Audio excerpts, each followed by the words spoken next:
Bună seara! Bună seara! Bună seara! Când am fost mai mic, m-am îndrăgostit de o fată, Mara Lungu.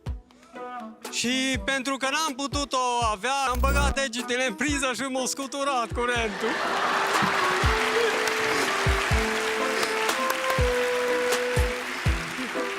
Vai, deliciu.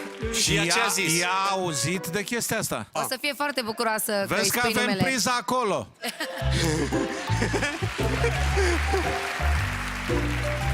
Andra, poți să vin să-ți dau o îmbrățișare, că de mult visez treaba asta. La sfârșit.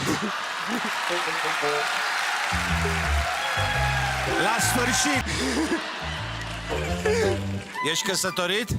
Nu, tot virgin, singur. E virgin, Îți mă. virgin, domnul Eu am Florin. înțeles că ești vecin. Ești virgin? Da, virgin n-am făcut Virgin. sex niciodată. Stați mă puțin, că nu înțeleg. Deci ce n-ai făcut niciodată? Sex.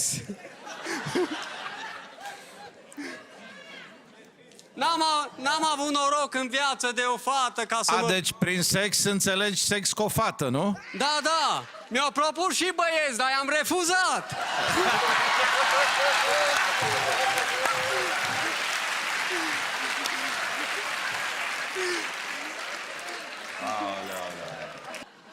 Care e pasiunea ta? Doamne, să nu zic o tâmpenie.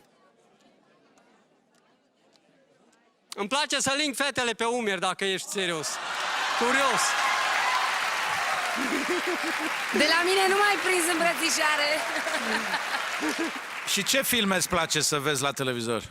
Filme de alea cu fete frumoase, de alea mai sexy puțin. Adică filme... Nu chiar de alea prostești, că nu-mi prea plac alea prostești. Îmi plac alea pe sărutate, pe mângăieri, pe îmbrățișeri. Pe mai romantice. Da, da. Porno nu mă prea uit, că când mă uit la porno mi se face. Domnul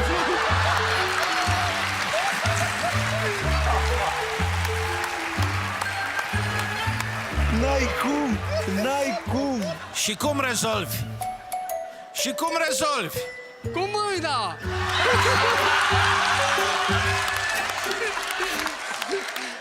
Super!